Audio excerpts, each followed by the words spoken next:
Abran sus libros, por favor, al libro de Éxodo, capítulo 12, 31 a 50. Vamos a terminar el capítulo. Tenemos como 3 semanas que no hemos estado en el libro de Éxodo. Éxodo 12, 31 a 50. Éxodo 12, 31 a 50. Vamos a estar hoy.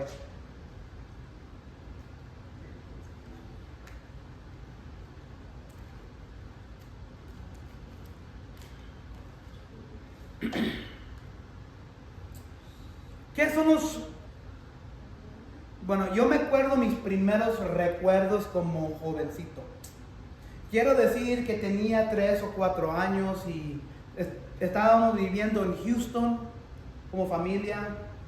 Yo creo no todos mis hermanos habían todavía venido al mundo, pero mis primeros recuerdos como imágenes, me acuerdo estando sentado en una mesa y la mesa me alcanzaba por aquí, sentado en la silla. Entonces, si calculo bien, nos movimos de Houston como a los 1984, 85. Yo nací en 1975. Entonces nos movimos de Houston a Dallas a los 10 años cuando yo tenía. Pero mis primeros recuerdos como jovencito era que estaba sentado en una mesa y la mesa me alcanzaba aquí, sentado en la silla. Ha de haber tenido unos 3, 4 años. Esos son mis primeros recuerdos.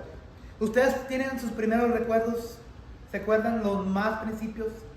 Haley, do you remember your very first memories? Have you ever thought about that?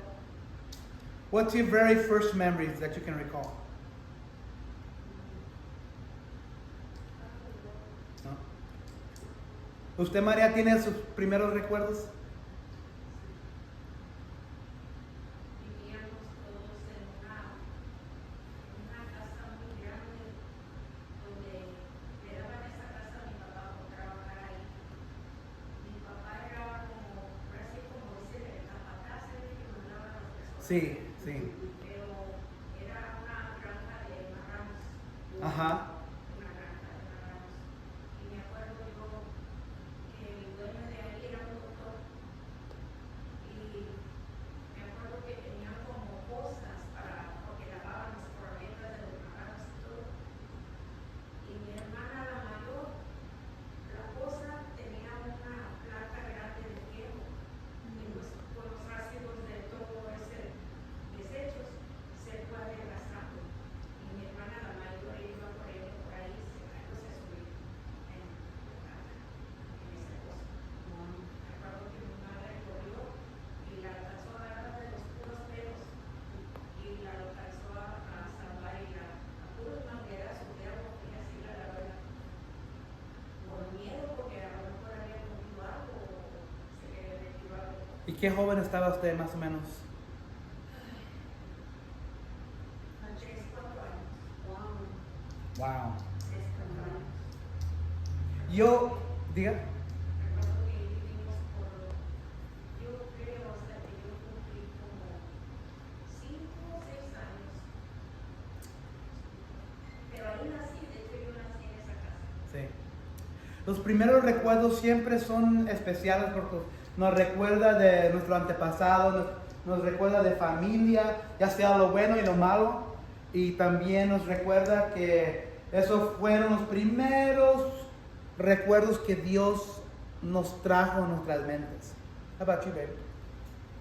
Me acuerdo cuando estaba viendo mi tío, Darío, él trabajaba en un diner, un restaurante, y él era cocinero o mesero. Yo me sentaba allí a pintar, a colorear, y él como que me cuidaba. So, like, ¿En Pampers? Huh? ¿En Pampers? ¿Andabas en Pampers? Probably was like 5. Okay. Todos tenemos nuestros primeros recuerdos, pero lo que he escuchado, O también me regañaban, me tenían que corretear por la vecindad, porque yo era mala. yo he sido asombrado que hay historias de personas que se acuerdan cuando estaban adentro de la mamá. No sé si ustedes han escuchado, que tienen memorias de estar adentro en el útero o en el pesebre de la madre. Yo no sé qué cierto es eso, pero yo he escuchado historias así raras. Yo no he escuchado eso, pero lo que yo recuerdo también de una madre mía que era cuñada de mi madre, ella ya falleció, y de su último niño que ella tuvo, porque tuvieron muchos, y ella dijo que ella se sentía incómoda, y le dije yo, ¿por qué? Mira, comadre, yo estaba chiquilla, fui su comadre como a los 12, 13 años, tal vez menos, entre mi hermano y yo. Y ella dijo que su niño le lloró en su estómago y que ella lo dio. Dice, yo no sé si será un buen presagio o mal presagio, no lo sé. Lo único que te digo es que mi hijo lloró en mi estómago. Wow. Y pues no fue nadie más, estaba yo haciendo tortillas. Estaba yo echando las tortillas cuando lo oí y yo me quedé, pues paré de repente como diciendo ¿qué fue esto? ¿De dónde vino este llanto? Y lo volvió a oír, sí, ese niño llorando, pero estaba en su estómago. Ese niño nació con síndrome de Down, pero él lloraba en su estómago. No sé por qué. Hoy vamos a hablar del nacimiento de algo. El nacimiento de un pueblo. Y así he titulado el mensaje de hoy, el nacimiento de un pueblo. El nacimiento de que estamos hablando hoy es de un pueblo, el pueblo de Israel. Vamos a resumir lo que hemos hablado hasta este punto porque ya tenemos unas semanas. Vamos a comenzar del principio. En el principio Dios creó el mundo y los cielos, la tierra y los cielos. Perfección. Pero como siempre pasa, cuando hizo el hombre y la mujer, la humanidad atrajo la maldición de la muerte por medio de desobediencia a nuestro Creador, comiendo de la fruta prohibida del árbol prohibido, y trajo las consecuencias y trajo el pecado. Por medio de eso, toda la creación, desde ese momento hasta hoy, ha estado sufriendo. Pero enterrado en el capítulo 3 de Génesis, si se acuerdan, porque a mí me gusta mencionarlo siempre, enterrado en el medio de Génesis, cuando Dios está dando las consecuencias, está dando los castigos, está dando las maldiciones, enterrado en Génesis 3:15, en medio de esa hay una bendición. Y esa bendición es que la simiente de la mujer va a aplastar la simiente de la serpiente. ¿Se acuerdan? Ahí está hablando de Jesucristo. Entonces ahí comienza lo que yo le digo, el plan redentor de arreglar lo que la humanidad destruyó. Y por medio de ahí va a venir un hombre llamado Jesucristo. Pero nosotros sabemos la historia porque tenemos la Biblia, pero ellos no sabían nada de eso. Entonces nació los hijos después de Adán, y luego después Dios los echó para afuera, los expulsó del jardín, y luego vino el diluvio porque Dios vio que el hombre estaba viviendo vidas de maldad, estaban teniendo relaciones los seres caídos divinos con las mujeres de los hombres. ¿Se acuerdan de esa historia? Y estaban teniendo lo que se le dicen gigantes, demonios, lo que yo les digo. Y Dios se entristezó y se arrepintió de haber creado la humanidad y envió el diluvio. Pero una familia sobrevivió. Dios siempre escoge a alguien o un grupo, o una familia, o una nación. En este punto estamos hablando de Noé. Por medio de Noé y su familia salvó la humanidad y los animales por medio de la arca. ¿Se acuerdan de la historia de Noé y la arca? Y luego el diluvio vino y destruyó toda la humanidad. Todo lo que se arrastraba en la tierra fue destruido. Y por medio de Noé comenzó la humanidad de nuevo. Pero inmediatamente miramos que el pecado corre bien adentro de nosotros. Y se acuerdan que Noé se emborrachó. Hubo cosas feas que sucedieron en la familia de él. Y después también comenzaron a crecer. la humanidad comenzó a crecer. Noé tuvo 3 hijos. Y por medio de Shem después tuvo, en su genealogía, tuvo un hijo llamado Abraham. Y Abraham vivía en Mesopotamia y Abraham era un idólatra, pero Dios lo escogió para hacer una nación de él. Y por medio de él vino Isaac y luego Jacob. Jacob tuvo 12 hijos y uno de esos 12 hijos se llamaba José. ¿Se acuerdan de José? Uno de los hermanos, de los 2 hermanos, que los hermanos lo odiaban. ¿Quién se acuerda por qué odiaban los hermanos a José? Por el padre Jacob. Y se acuerdan que Jacob le había dado una túnica de muchos colores. Pero más que eso también, Dios había dotado a José con el don de interpretar sueños. ¿Se acuerdan? Y él había interpretado que la luna y las estrellas se estaban acostando a los pies de él en un sueño. ¿Y cómo piensan que los hermanos tomaron eso? Les dio más fuego al odio que tenían y lo echaron en un pozo. En vez de matarlo, lo vendieron como esclavo a una caravana de ismaelitas, se decía, que iban a Egipto y se llevaron a José. Pero Dios estaba con José. Aún cuando estaba encarcelado, el Potifar, ¿se acuerdan de Potifar? Tenía una esposa. Y la esposa de Potifar se quería acostar con José. Pero José dijo, no, ¿cómo yo voy a hacerle eso a mi Dios?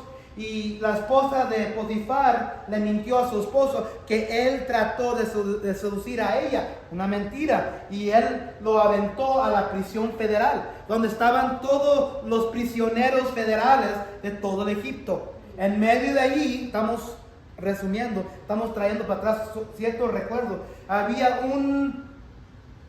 Habían 2 oficiales que el rey, el faraón, había encerrado. ¿Se acuerdan de quién eran estos 2 oficiales?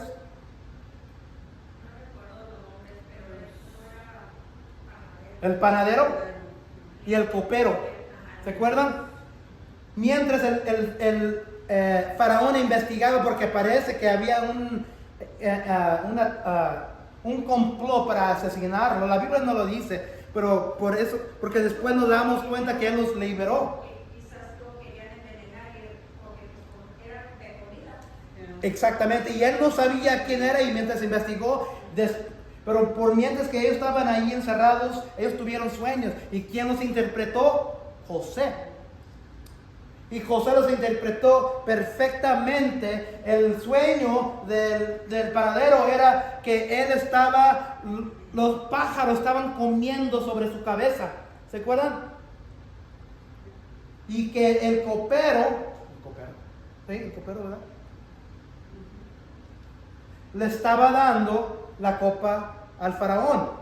3 días después, todo esto que había interpretado José se realizó. 3 días el copero fue reinstituido de nuevo a su oficial, a su capacidad oficial de copero, y el panadero lo colgaron y los pájaros vinieron y se comieron sobre su cabeza, cerebro, sesos, todo.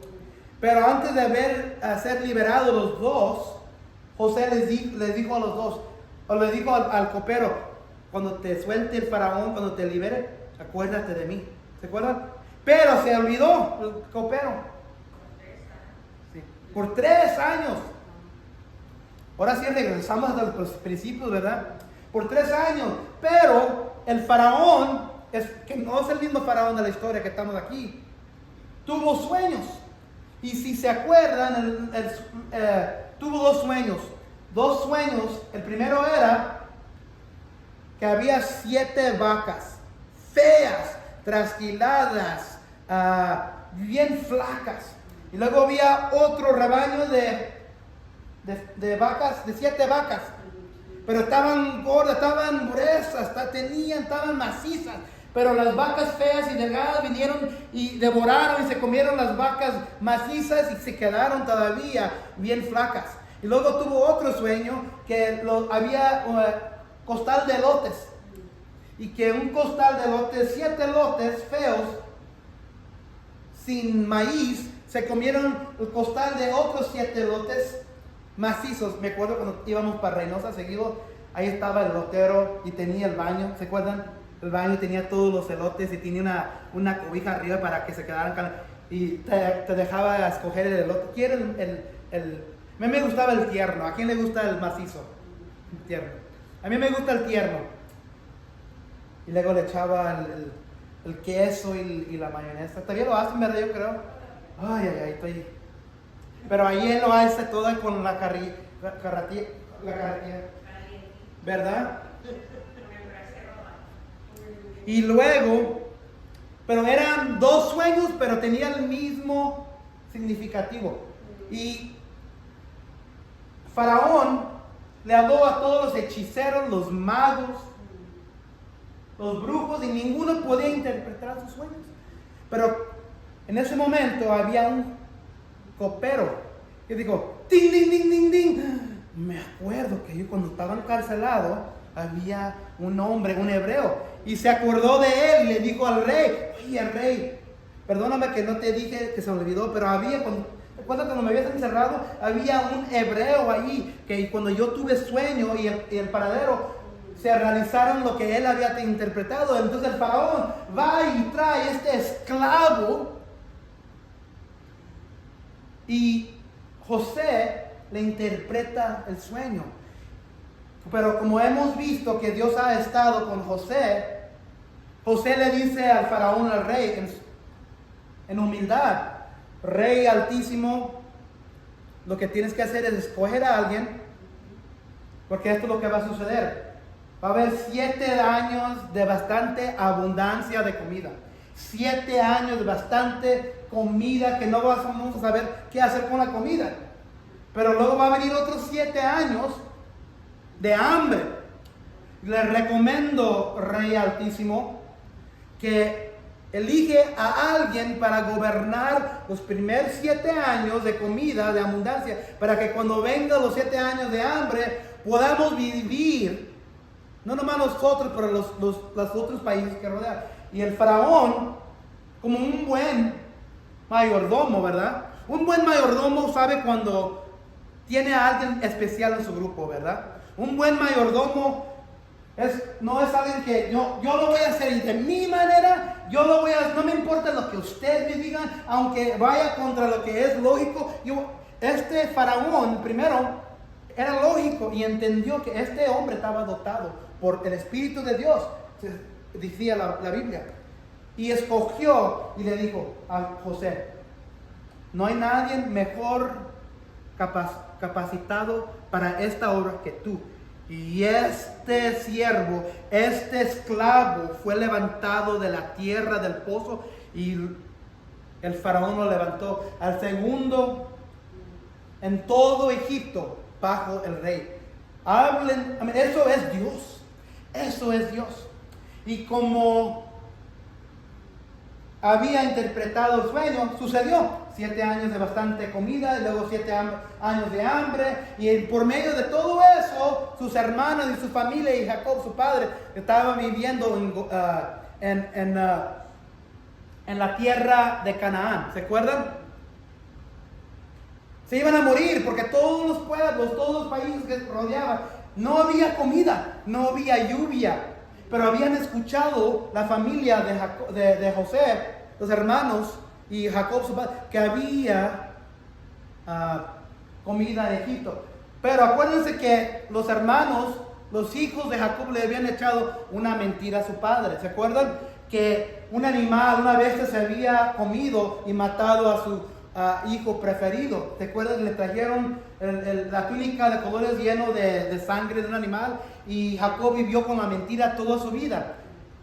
Pero como Dios está obrando, planificando todo para que un día venga esa familia a Egipto, para que se haga un país, un pueblo, Dios trae a esta familia a Egipto para la comida, para que no se mueran de hambre. Y sabemos que José lo reconoce, pero los hermanos no lo reconocen a él.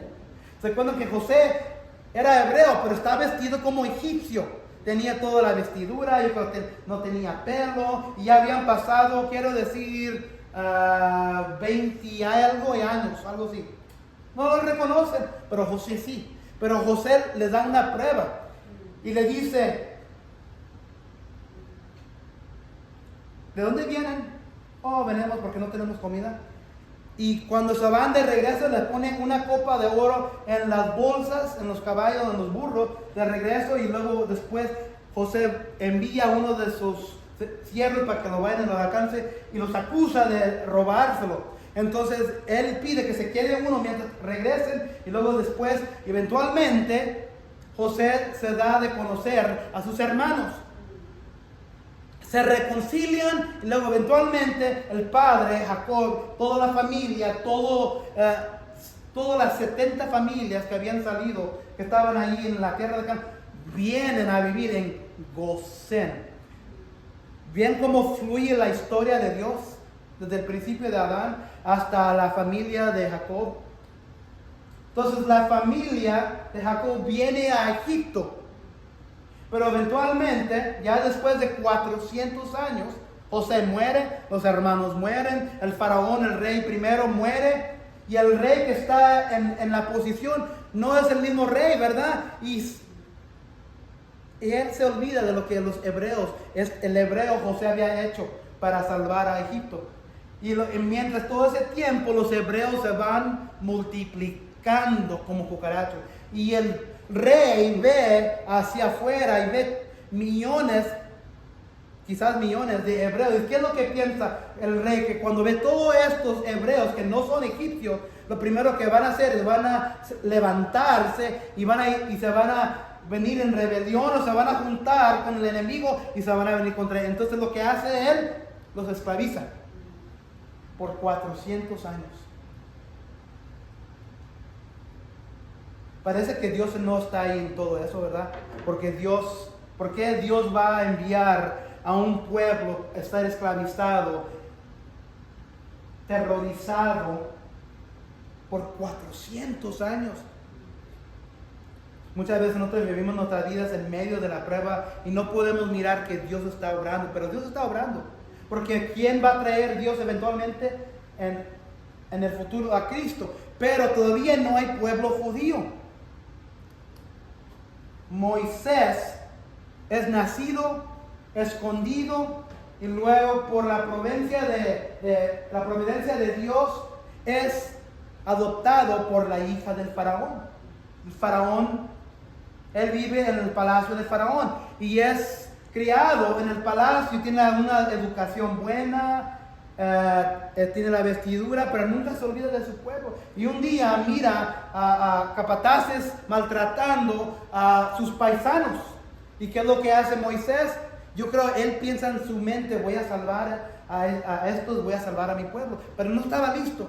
Lo mata al capataz y lo entierra pensando que nadie lo había mirado, y luego 2 días después él mira a 2 paisanos peleándose y le dice paren, y los paisanos le dicen ¿qué vas a hacer? ¿Nos vas a matar y enterrar como hiciste con el egipcio? Y se entera Moisés que ellos se habían dado cuenta que él había asesinado, y también el faraón se da cuenta. Entonces cuando el faraón se da cuenta, él huye de ahí y se va a vivir en el desierto.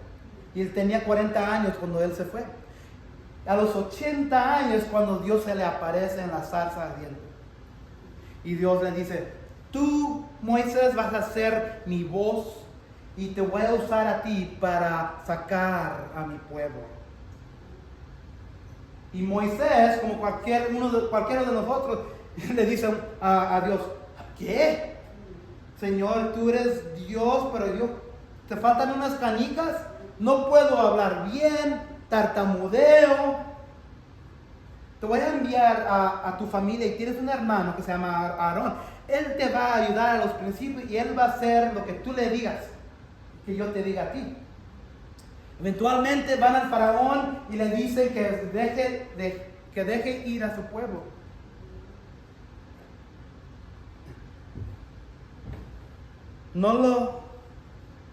No reconoce este faraón a Moisés.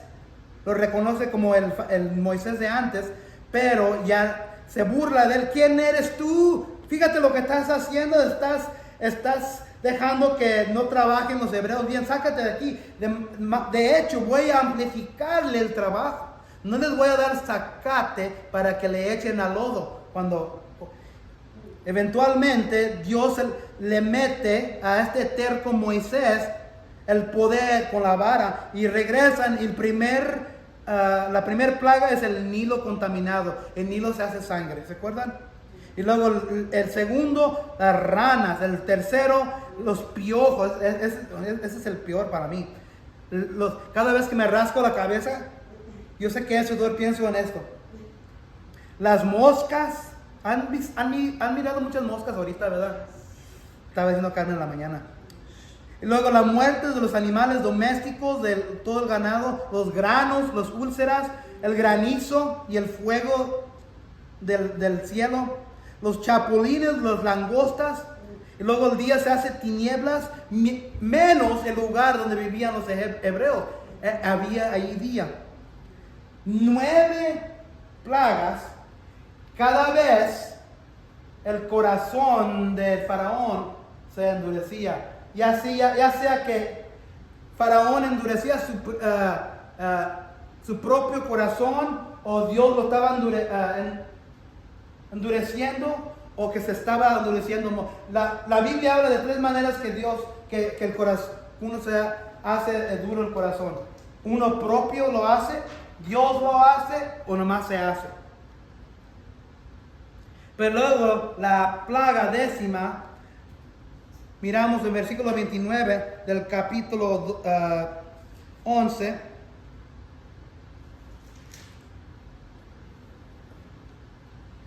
Capítulo 12, versículo 29 a 30. La 10ª plaga.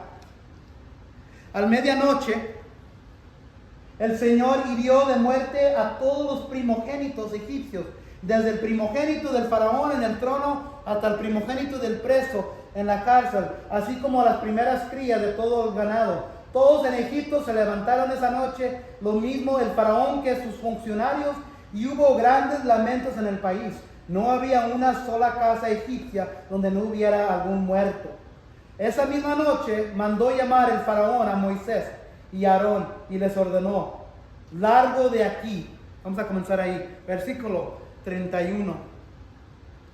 Esa misma noche mandó llamar el faraón a Moisés y a Aarón y les ordenó: largo de aquí, aléjense de mi pueblo ustedes y los israelitas, vayan a adorar al Señor como lo han estado pidiendo, llévense también sus ovejas, sus vacas como lo han pedido, pero váyanse ya, que para mí será una bendición.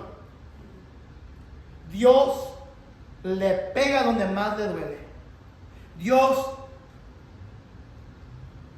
castiga donde más duele. Dios golpea muchas veces donde uno le va a doler más. Y esto era la muerte del primogénito. ¿Y por qué los primogénitos de los hebreos no murieron? ¿Quién se acuerda?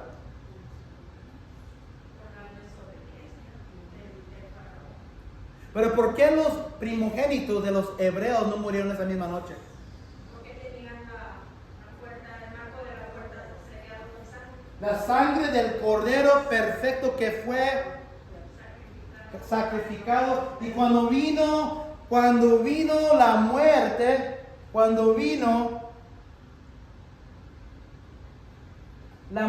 para ver quién estaba allí, él no miró quién estaba atrás.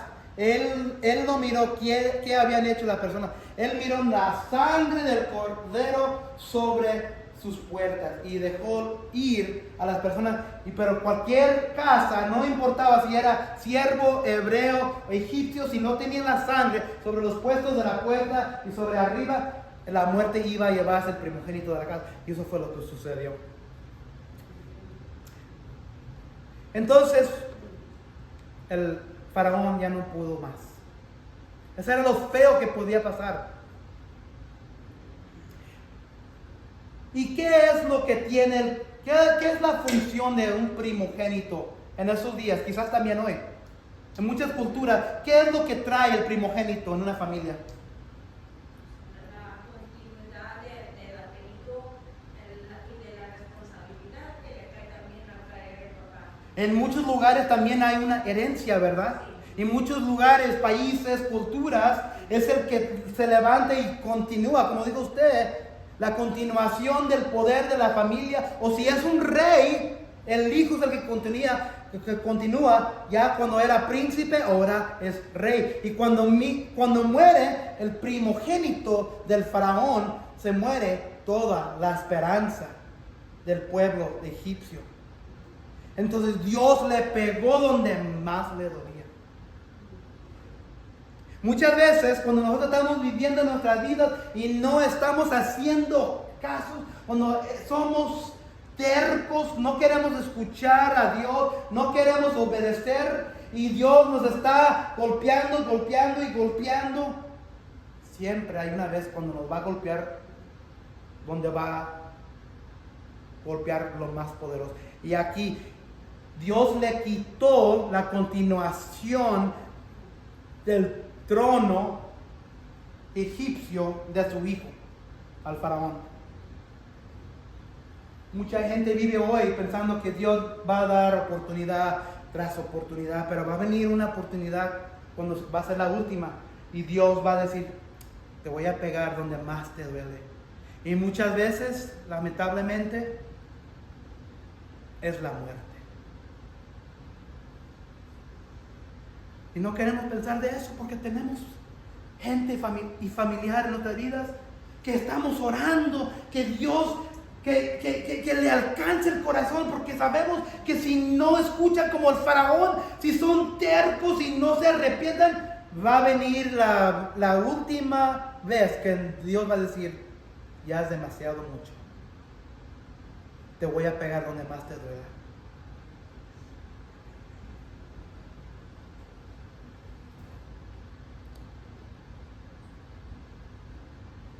La muerte de los primogénitos. Versículo 33. Y los egipcios apremiaban al pueblo, dándose prisa en echarlos de la tierra. Todos los egipcios dijeron, sáquense de aquí, vámonos de volada. Decían, todos seremos muertos. Tomó pues el pueblo la masa. ¿Se acuerdan la masa que habían hecho sin levadura? Tomó pues el pueblo la masa antes que fuera leudada en sus artesas o copas de amasar envueltas en paños y se las llevaron sobre sus hombros, cargándolas. Los israelitas hicieron según las instrucciones de Moisés, pues pidieron a los egipcios objetos de plata, objetos de oro y de ropa. Y el Señor hizo que el pueblo se ganara el favor de los egipcios, que los concedieron lo que pedían. Así despojaron a los egipcios. Entonces los hebreos no nomás se fueron, despojaron a estos egipcios. Se llevaron oro, plata, objetos de ropa, tela. Ahorita no sabemos porque no dice la Biblia, pero en capítulos después vamos a mirar que Dios va a seleccionar a ciertos artesanos para edificar el tabernáculo en el desierto. ¿Y qué se va a usar para eso? Oro, plata, ropa.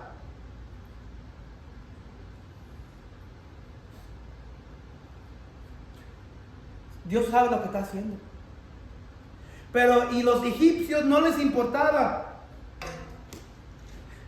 Hemos tenido personas que nos fastidian, ¿verdad? En nuestras vidas, ya sea por lo bueno o lo malo, ¿verdad? Y cuando están fastidiando y te piden algo, ¿qué es lo que uno hace una vez? Vete, agárralo, vete de aquí, quítate de encima, quítate de mi cara, llévate lo que no me importa, llévate todo porque ya no te quiero en mi presencia. Y eso fue exactamente lo que sucedió con los hebreos. Dios permitió que los egipcios le dieran todo lo que ellos necesitaban, porque estaban bien fastidiados con ellos. Le concedieron lo que pedían, despojaron a los egipcios. Faraón dijo, sal de medio de mi pueblo. Faraón no solo permitió a Israel que se fuera, ahora él les ordenó que se fueran. Esto era justo lo que Dios le había dicho a Moisés que pasaría en Éxodo 11:1. Él los dejará ir de aquí y seguramente les echará de aquí del todo. Dios le había dicho eso a Moisés, te va a dejar ir, pero no nada más te va a dejar ir, te va a echar para afuera. Y ahora está sucediendo lo que Dios les había dicho a Moisés.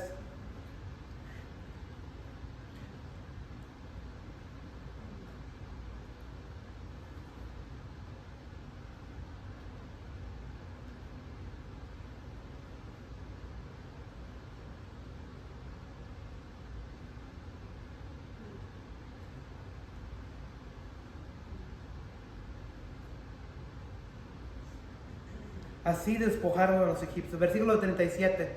Los israelitas salieron, fíjense la numeración, salieron de Ramsés hacia Sucot, de un pueblo a otro. Unos 600,000 hombres de a pie, sin contar las mujeres y los niños. Imagínense, es como un mar de personas. 600 hombres, 600, sin contar las mujeres y los niños. Subió también con ellos una multitud mixta, junto con ovejas y vacas, una gran cantidad de ganado. De la masa que habían sacado de Egipto, cocieron tortas de panes sin levadura, pues no se había leudado, ya que al ser echados de Egipto no pudieron demorarse ni preparar alimentos para sí mismos. Los hijos de Israel salen de Egipto. No todos, fíjense lo que dice aquí, porque si no ponemos atención no lo vamos a ver.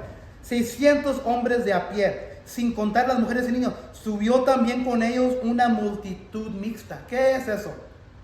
Niños, hombres, mujeres, ancianos. Sí. Pero también ya había dicho de las mujeres, de los hombres y niños.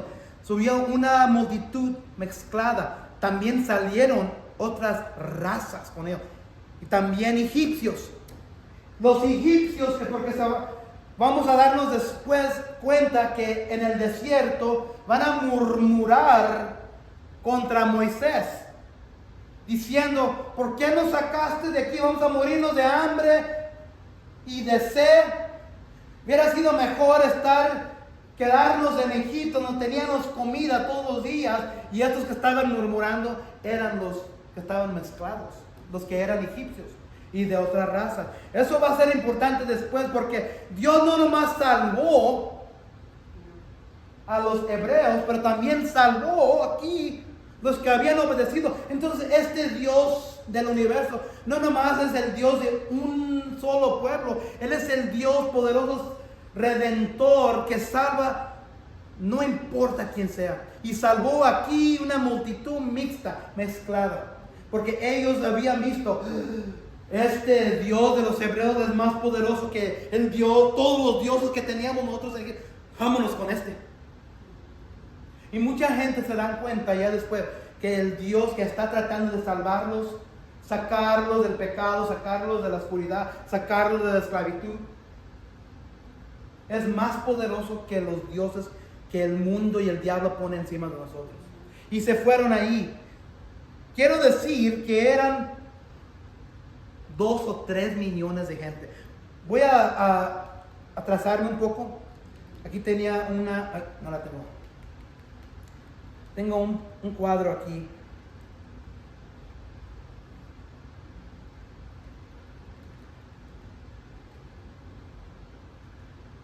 Imagínate, vamos a llegar a este punto, pero imagínate 2, 3 millones de gente, animales, vacas, perros, ovejas,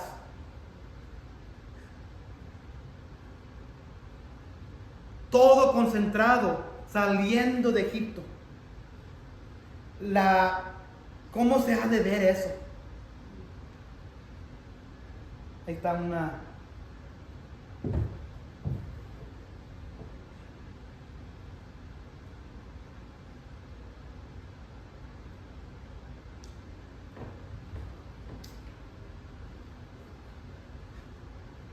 No todos los 600,000 eran israelitas, muchos egipcios y quizás otros extranjeros se fueron con ellos. debido a que el Dios de Israel demostró que era más poderoso que los dioses de los egipcios. El tiempo que los israelitas vivieron en Egipto, esto es importante saber por una razón. El tiempo que los israelitas vivieron en Egipto como esclavos era 430 años. ¿Por qué es importante saber ese número? ¿Dónde hemos visto esos 400 años? A ver si quieren, aunque sea, adivinar. Y después de los 430 años, en aquel mismo día, todos los ejércitos del Señor salieron de la tierra de Egipto. Esta es noche de vigilia para el Señor por haberlo sacado de la tierra de Egipto. Esta noche es para el Señor, para ser guardada por todos los hijos de Israel, por todas sus generaciones. Si pueden, regresen a Génesis capítulo 15. Génesis capítulo 15.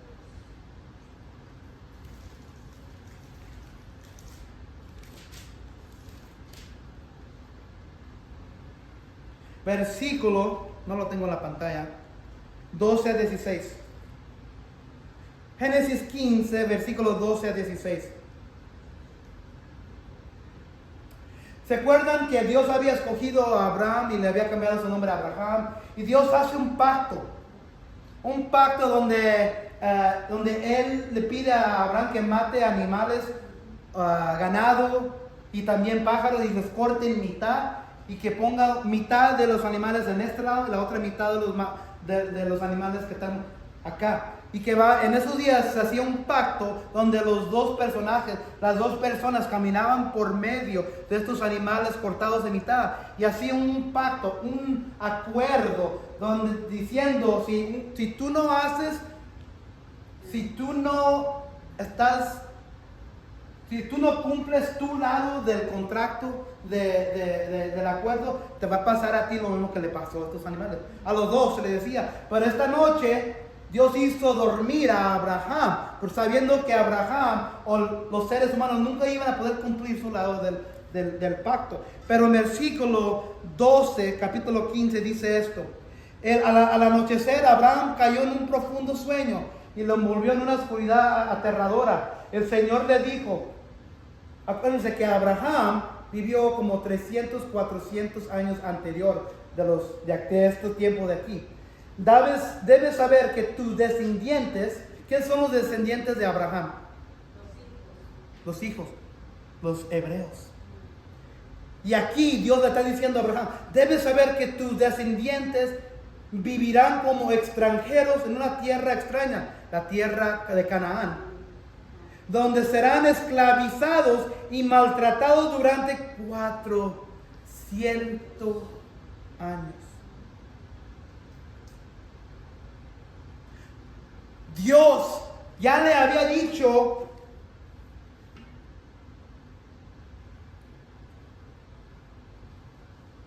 a Abraham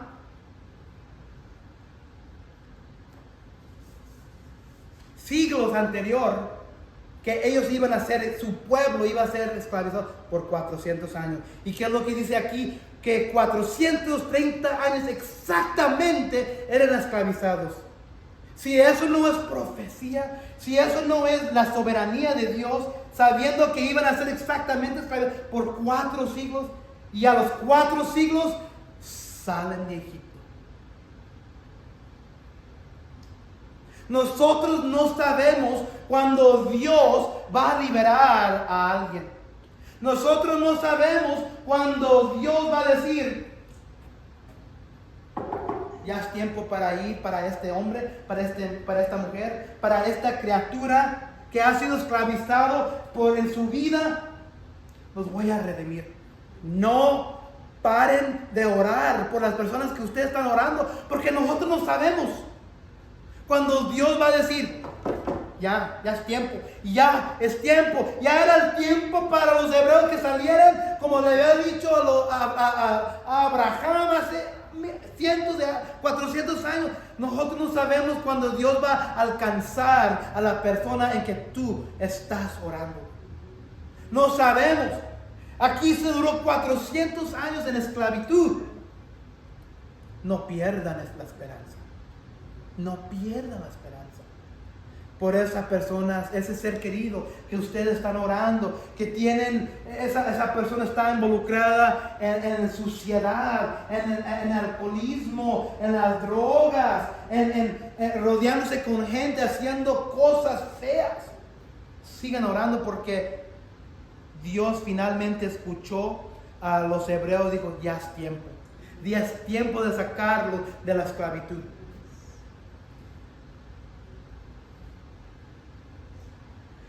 El tiempo que los israelitas vivieron en Egipto eran 430 años.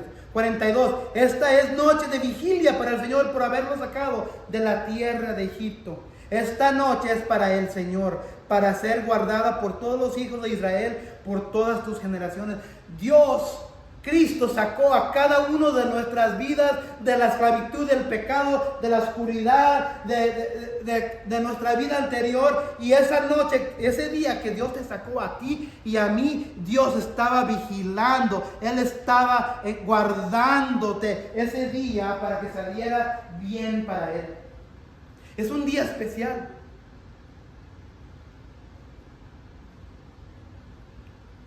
(43) Y el Señor dijo a Moisés y a Aarón, esta es la ordenanza de la Pascua, ningún extranjero comerá de ella. Pero el siervo de todo hombre comprado por dinero, después que lo circunciden, podrá entonces comer de ella. El extranjero y el hornadero no comerán de ella. Todo esto lo que está diciendo aquí, que los únicos que pueden comer de la ordenanza de la Pascua es alguien que es incluido en el pueblo de Dios. Entonces el siervo, si es un extranjero o un siervo o es comprado por dinero, puede ser incluido con la ordenanza de la Pascua. ¿Qué es la Pascua? Donde mataron el cordero, ¿verdad? Con la sangre. Puede comer si esa persona es circuncidada. ¿Qué es ser circuncidado? Es cortado. Cortado. Entonces uno puede celebrar las ordenanzas de la iglesia hoy. En el bautismo. La semana pasada tuvimos, ¿verdad?, la Santa Cena o la comunión. Solo el pueblo de Dios puede hacer eso. Solo alguien que ya es parte incluso en el pueblo de Dios puede hacerlo. El extranjero y el jornalero no comerán de ella. Es una referencia, no está hablando aquí exactamente, pero está conectado. Ningún extraño comerá de ella. Para participar en la Pascua uno tenía que hacerse parte del pueblo de Israel. Recibir el pacto de la circuncisión y participar en la Pascua eran parte del mismo paquete. Se comerá en una casa. La Pascua se conmemoraba a nivel familiar. Cada hogar la celebraba. ¿Cuántas de nuestras familias hoy estábamos celebrando la presencia de Dios en nuestras casas? Cuando vivimos nuestras vidas en nuestras casas, con nuestras familias, ¿está la presencia de Dios ahí? Versículo 46. Se ha de comer cada cordero en una misma casa. No sacarán nada de la carne fuera de la casa, ni quebrarán ninguno de sus huesos. ¿Por qué era importante que no quebrara ninguno de sus huesos? ¿Alguien quiere adivinar? Porque así iba a ser su muerte de él, no iba a ser un hueso quebrado. ¿En quién? En Jesucristo. Estaba dudando, estaba mirando hacia el futuro, que iba a haber un cordero. Si leen los evangelios, ningún hueso de Jesucristo fue quebrado. Ningún hueso. Todo fue golpeado, pero no fue. Y le picaron al último en un lado, pero no fue quebrado ningún hueso de él, del cordero. Es simbólico aquí.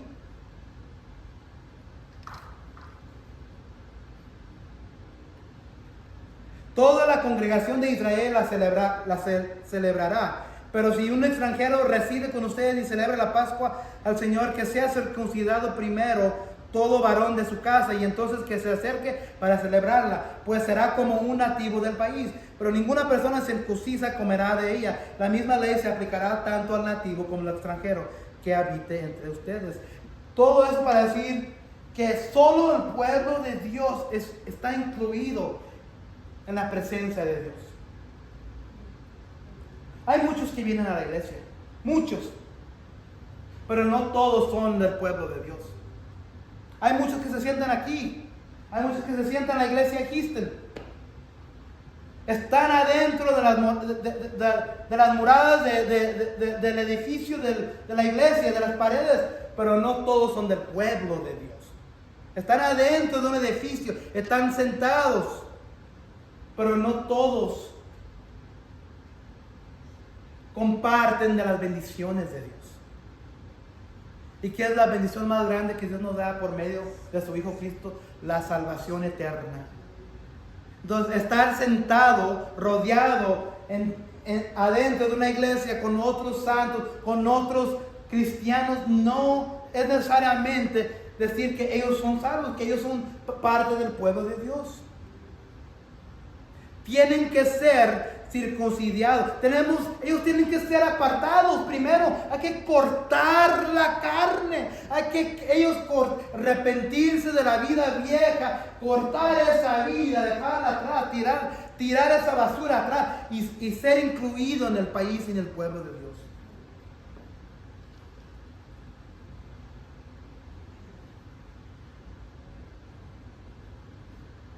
Entonces lo hicieron así todos los israelitas, hicieron tal como el Señor había mandado a Moisés y a Aarón.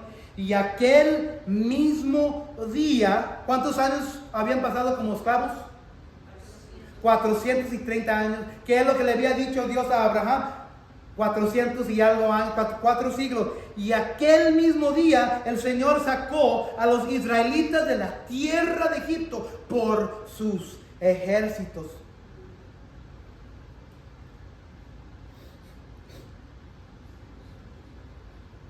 Una pregunta. A la que ha sido a la que ha estado embarazada y ha tenido bebés, ¿cómo sucede eso? Los últimos meses de su embarazo y hasta el día que da a la luz al bebé, ¿cómo se sienten esos últimos días y semanas? Yo sentía mucha alegría, aunque al mismo tiempo me sentía como estresada, ¿Cómo se sentía físicamente? físicamente cansada. ¿Cansada? ¿Dolorosa? ¿Dolorida? Sí. ¿Dolor donde? Calambres. Todo su cuerpo tenía dolor. Se sentía como que estaba sufriendo. Ese bebé quería salir y salir. Le estaba diciendo, déjame salir, déjame salir. Y hacía todo posible. ¿Quién era la primera? Vicky. Ella sufrió más. Patando patadas, déjame salir de aquí. Y Pero esa no quiere salir, duré 3 días. 3 días. 3 días pataleando de adentro, yo creo, ¿verdad? 3 días. Hay un dolor como una mujer embarazada, ¿verdad? Entonces, así lo hicieron todos los hijos de Israel. Israel guardó los mandamientos de Dios que Moisés entregó. Su fe y obediencia salvaron a sus primogénitos, saquearon a los egipcios y los liberaron de Egipto. Sacó Jehová a los hijos de Israel de la tierra de Egipto. Cuando Israel salió de Egipto, era una nación nacida en un día. Era como si los 430, cuando tenía a Vicky se sentía como 430 años en los últimos días, ¿verdad?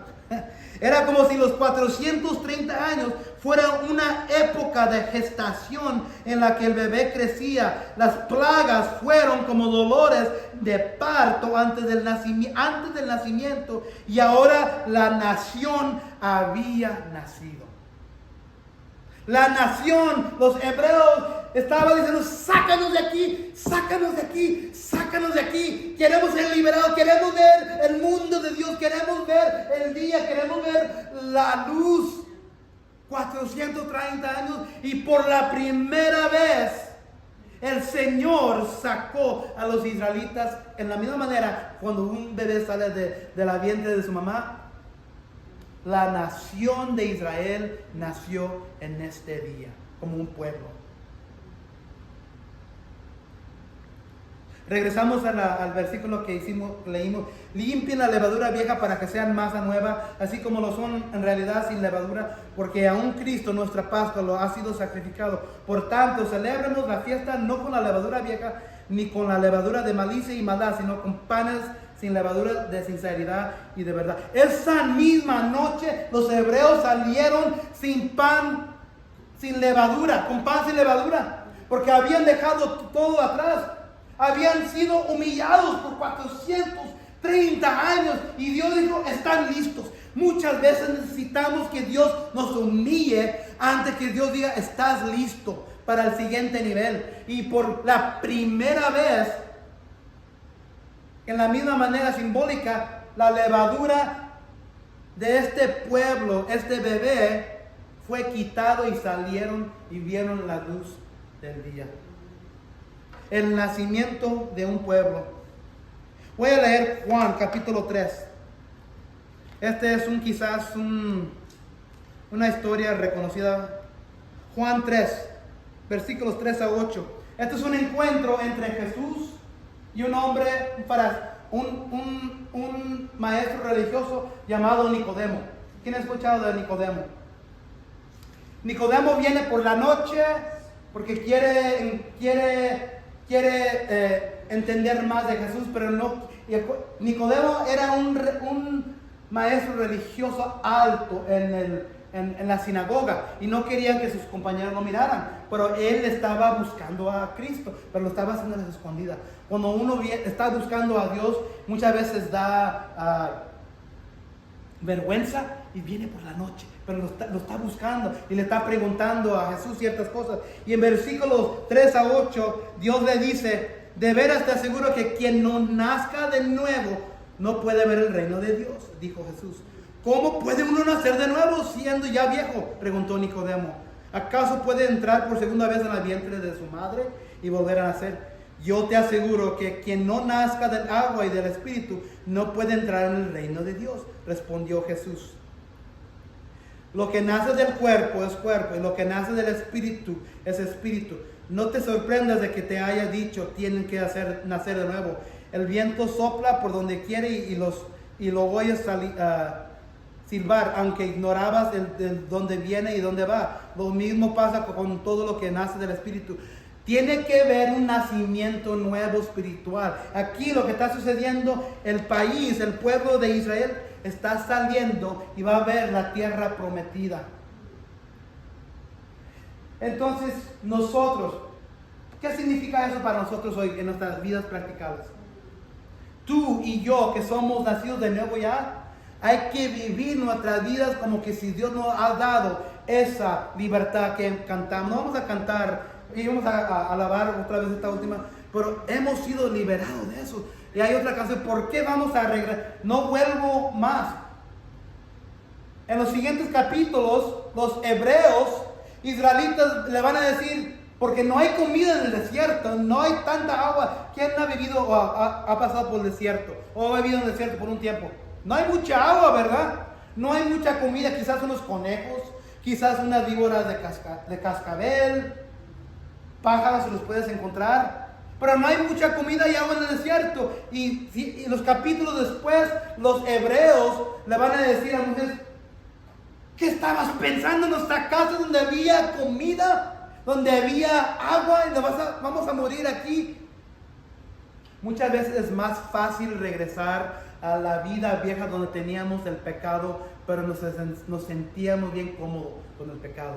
Y es lo que va a suceder. Hay una alabanza que cantamos, no vuelvo más, no vuelvo atrás, no vuelvo atrás. Y ellos van a querer volver a regresar. Ellos van a querer volver atrás, sabiendo que van a sufrir en el desierto y van a sufrir en la vida nueva. Es más fácil vivir la vida vieja pecaminosa, la vida en oscuridad, esclavizados.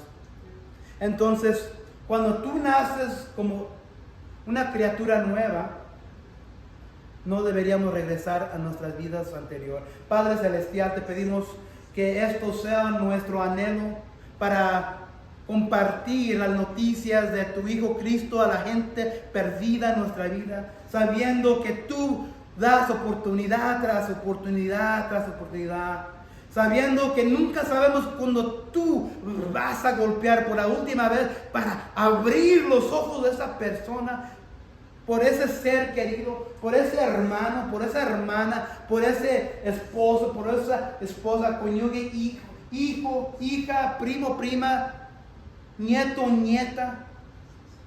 Señor, queremos que ellos salgan de la oscuridad, de la esclavitud. Queremos que ellos salgan y que vean la luz del día y que vean el nacimiento de su vida espiritual, como Jesús le estaba diciendo a Nicodemo, que venga el Espíritu Santo a bautizarlos por medio de fe en Cristo. Que eso sea nuestro anhelo. Y también nosotros como cristianos, Señor, queremos vivir en esa libertad, sabiendo que tú traes libertad, tú traes paz, tú traes bendiciones. Señor, te pedimos que esto sea nuestro anhelo. En el nombre de Hijo, tu Cristo, te pedimos esto. Amén y amén.